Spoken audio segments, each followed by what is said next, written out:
Assalamualaikum warahmatullahi wabarakatuh.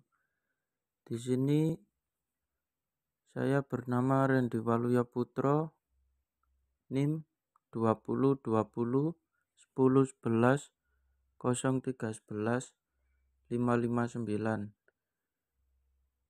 kelas D. Di sini saya akan menjelaskan tentang jenis dan fungsi peraturan perundang-undangan. Yang pertama, jenis peraturan perundang-undangan. Dalam berbagai literatur yang ada, terdapat berbagai penyebutan berkaitan dengan jenis peraturan perundang-undangan, di mana ada yang memakai nomenklatur jenis, ada juga yang memakai nomenklatur bentuk. Arti jenis dalam Kamus Bahasa Indonesia online berarti satu yang mempunyai ciri atau sifat keturunan dan sebagainya yang khusus. Macam dua mutu. Sedangkan arti kata bentuk berarti satu lengkung, lentur, bangun, gambaran, rupa, wujud, sistem, susunan atau pemerintahan, perserikatan, dan sebagainya. Wujud yang ditampilkan atau tampak, acuan atau susunan kalimat, kata penggolong bagi benda yang berkeluk atau cincin, gelang, dan sebagainya.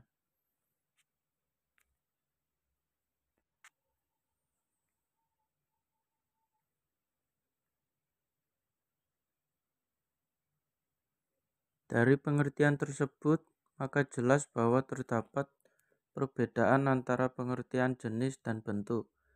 Bentuk lebih menekankan kepada wujud lahiriah, sedangkan jenis lebih kepada macam atau ragam dari sesuatu yang mempunyai sifat-sifat yang sama. Terkait dengan berbagai macam peraturan perundang-undangan seperti UUD, TAP MPR, undang-undang, dan sebagainya, maka lebih tepat memakai nomenklatur jenis peraturan perundang-undangan, sedangkan penggunaan nomenklatur bentuk lahiriah atau konfirm maka menunjuk pada judul pembukaan, konsideran, batang tubuh, penutup, dan penjelasan.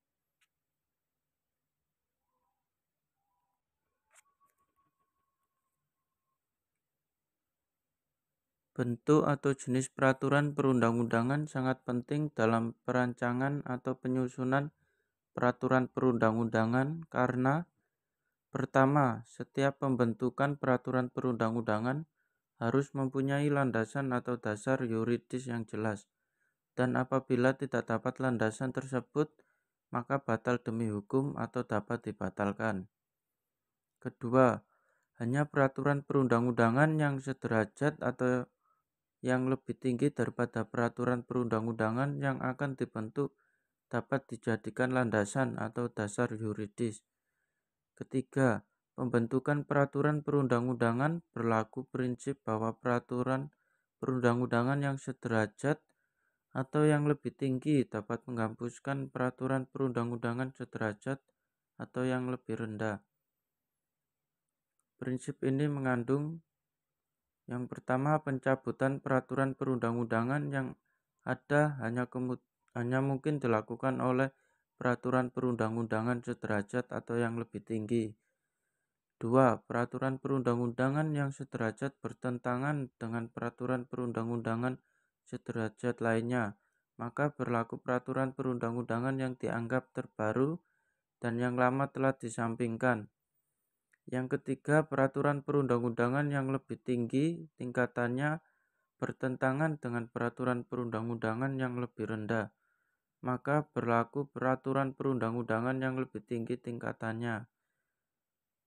Dan yang terakhir, peraturan perundang-undangan yang mengatur bidang-bidang umum yang diatur oleh peraturan yang sederajat, maka berlaku peraturan perundang-undangan yang mengatur bidang khusus tersebut.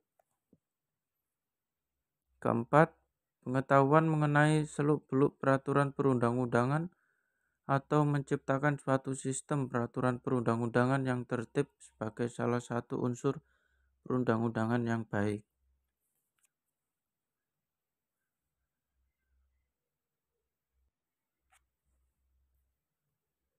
Fungsi peraturan perundang-undangan. Dalam Kamus Besar Bahasa Indonesia, arti fungsi: 1. Jabatan atau pekerjaan yang dilakukan. 2. Faal atau kerja suatu bagian tubuh. 3. Mat besaran yang berhubungan. Jika besaran yang satu berubah, besaran yang lain juga berubah. 4. Kegunaan suatu hal. 5. Link peran sebuah unsur bahasa dalam satuan sintaksis yang lebih luas, atau seperti nomina berfungsi sebagai subjek.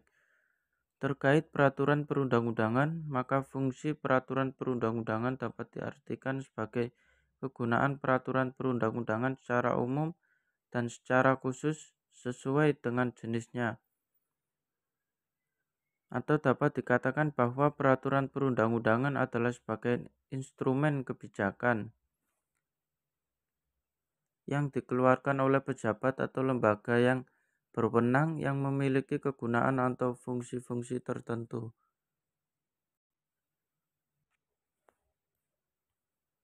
Sedangkan fungsi peraturan perundang-undangan menurut Bagirmanan dapat dibagi menjadi dua kelompok utama, yaitu fungsi internal dan fungsi eksternal.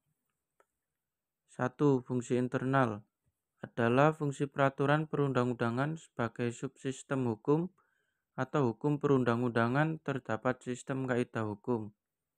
Secara internal, peraturan perundang-undangan menjalankan fungsi penciptaan hukum, fungsi pembaharuan hukum, fungsi integrasi pluralisme hukum, dan fungsi kepastian hukum.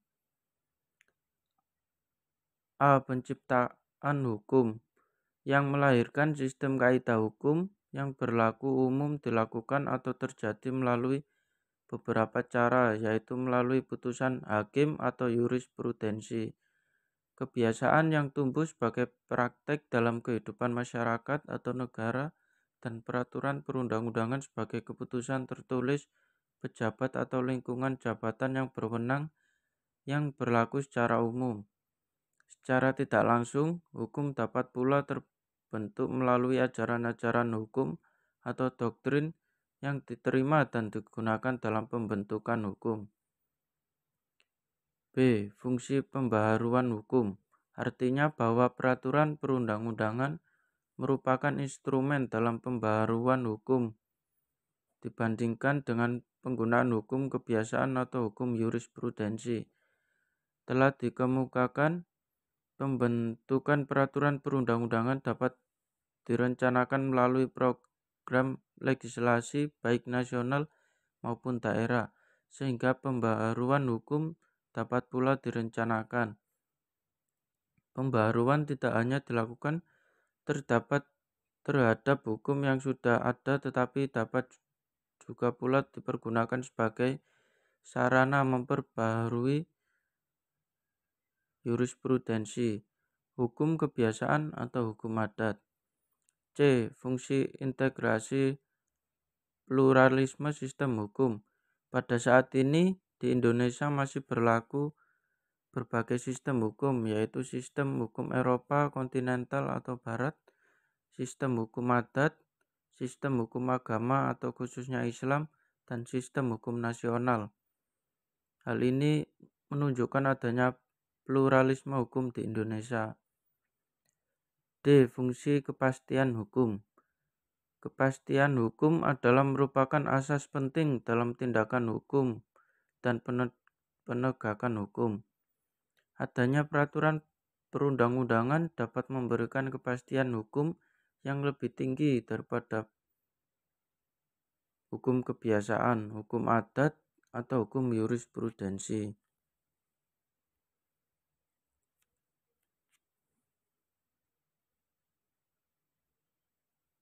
Dan yang kedua, fungsi eksternal adalah keterkaitan peraturan perundang-undangan dengan tempat berlakunya.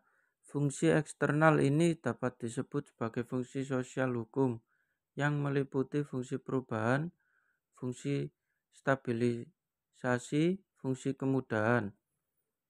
Dengan demikian, fungsi ini dapat juga berlaku pada hukum-hukum kebiasaan, hukum adat, atau hukum jurisprudensi.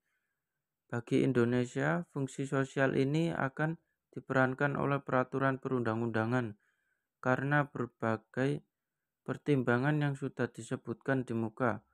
Fungsi sosial ini dapat dibedakan. Yang pertama, fungsi perubahan, yaitu fungsi hukum sebagai sarana pembaharuan. Peraturan perundang-undangan diciptakan atau dibentuk untuk mendorong perubahan masyarakat di bidang ekonomi, sosial, maupun budaya. Masyarakat patrilineal atau matrilineal dapat didorong menuju masyarakat parental melalui peraturan perundang-undangan perkawinan. Yang kedua, fungsi stabilisasi. Peraturan perundang-undangan dapat pula berfungsi sebagai stabilisasi. Peraturan perundang-undangan di bidang pidana, di bidang ketertiban dan keamanan adalah kaidah-kaidah yang terutama bertujuan menjalani stabilitas masyarakat. Kaidah stabilitas dalam pula mencakup kegiatan ekonomi seperti peraturan kerja, peraturan tata cara perniagaan, dan lain-lain. Demikian pula di lapangan pengawasan terhadap budaya luar dapat pula berfungsi menstabilkan sistem sosial budaya yang telah ada. Yang ketiga, fungsi kemudahan.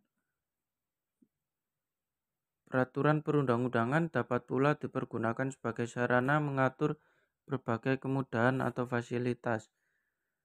Peraturan perundang-undangan yang berisi ketentuan insentif seperti seperti keringanan pajak, penundaan pengenaan pajak, penyederhanaan tata cara perizinan, struktur permodalan dalam penanaman modal merupakan kaidah-kaidah kemudahan. Sekian penjelasan saya tentang peraturan perundang-undangan. Apabila ada salah kata, mohon dimaafkan. Saya tutup. Assalamualaikum warahmatullahi wabarakatuh.